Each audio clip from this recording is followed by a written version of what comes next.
another update. So I got 4 things basically that are new. 2 of them are like visual or gameplay things.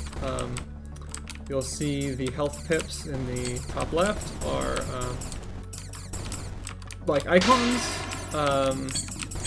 Like they're visible icons. They're not. It's not a number anymore. So that's actually that. This is all for an update that I just pushed basically. And if I can do it, I think it happens. And I should have set it for this demo to be artificially lower. I can actually just do that. Let's go to the. It's in here and it's in game state. Let's set the threshold from 5,000 to 200. So 200 points, I will actually get another life. So you can now earn lives for score. And it's configurable and customizable the way, like the thresholds in which you do it. Like right there, I just did it, which is great because games like this usually have that feature. That's a big one. If you have more than 5 of them, it instead of just like adding on to the count, like adding more icons, it actually takes all of that away and then just puts one icon there and does like a times 6, times 7, times 8. And the max number right now you can have, I think, is 8, but that's also configurable. The other thing, let's show it. I'll die once. And I'll die. I said I was going to do this, but there's now a quick retry screen. So when you die, you don't just immediately go back to the... Actually, I should show it showing your score. Get some points. I have 14 points. I die again. And then... Oh, your score is 16. Oh, look at that. Then you can retry or main menu. Retry will put you right back in it.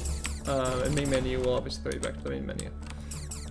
So those are the 2 big gameplay things. The other 2 things are, in the last video, I got like maybe 2 comments, and one of them was that the package size, like they were nice enough to actually go through the download link and said, hey, the package size for this is really big.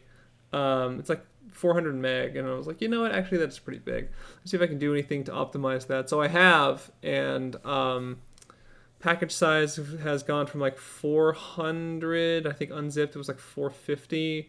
Now it's like zipped, it's like 415, and unzipped is like,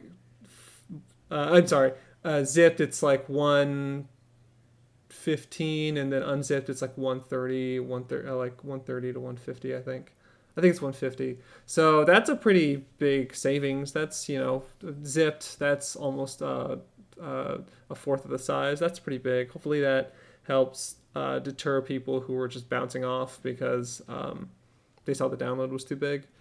Because I definitely got views that were, it's probably like for every 10 page views I get 1 download, so maybe that'll help out a little bit. Not a lot of gameplay balances, gameplay tweaks, but the performance, I did some performance monitoring. You can do that in Unreal. Let's do, what was it, unit, stat, unit. This is the frame rate, and then was it show FPS, stat. I can show you frames per second. I spent some time playing the game with these on because I noticed there were moments when the game got a little too framey.